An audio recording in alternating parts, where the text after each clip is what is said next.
And thank you for joining us for KBOI 2 News Midday. I'm Brian Moore, and let's get right to your top 11 stories at 11. Nampa police are calling 31-year-old Quentin Padilla a person of interest in a suspected kidnapping case. They still have not found him. Witnesses say he kidnapped his ex-girlfriend right off the street and beat her. Hear the outrageous story from witnesses in their first-hand accounts in a few moments. And a man found beaten in a Boise parking lot has died. He was found early Saturday morning in a parking lot at Federal Way and South Findlay Avenue. Police have not yet released his name, and there have been no arrests yet. Adam Dees did not enter a plea in court today, so the judge entered a not guilty plea for him. Dees is charged in the murder of 3 people in a Foothills home. His trial is set for September 29th. The trial is expected to take up to 8 weeks. 32-year-old Monique Martinez of Nampa has pleaded guilty in a murder-for-hire plot. Prosecutors say Martinez contacted someone using Facebook in California and asked if they would kill her husband. She wound up meeting with an undercover agent instead of a hitman. She could get 10 years in prison. Sentencing is August 5th. An apartment man is sentenced to life in prison for sexually abusing a young girl. Christopher Clendenon is convicted of abusing that girl over an 8-year period. Now he must serve at least 7 years in prison before he can apply for parole.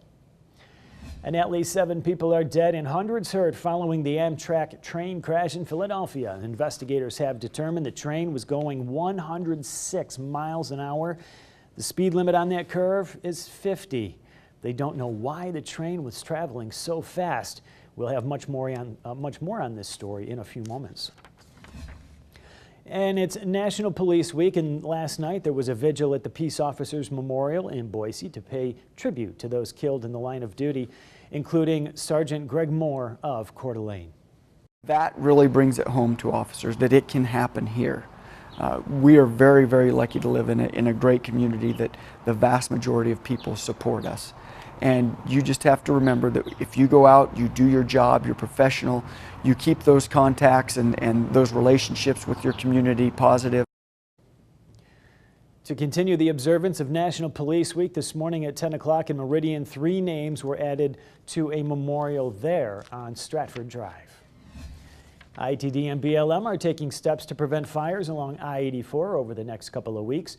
Crews will be clearing out an area along the north side of the freeway. They're going to do it from Simcoe Road just about to Mountain Home. The goal is to get rid of flammable fuels like cheatgrass to help keep fires from starting. And the Ada County Highway District wants to widen a busy section of Cole Road in Boise. It's the stretch from I-84 to Franklin.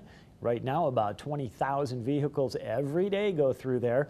By 2040, it's estimated 32,000 vehicles will. Hazel Holliday is a 99-year-old and spent most of her life right there living along that stretch, and she's seen some dramatic changes. Kids used to run races with their horses out there in that street. It was just a dirt road then. ACHD will have to take part of Hazel's yard for that project. Hazel says she's not going anywhere. The project will cost $7.1 million. And 2 people, that's it, just 2 people in the Avamore subdivision will decide whether a developer gets $226 million over 50 years. The developer wants to build to the north. Right now, only 2 people live in that district, so they're the only ones who will get to vote on a bond. The community's other 200 residents are in a different district. Lawmakers will take public comment during next week's special session. If you'd like to weigh in on the child support bill, sign up at the Lincoln Auditorium. Begins at 8 o'clock in the morning. The committee hearing is set to begin around 9:30.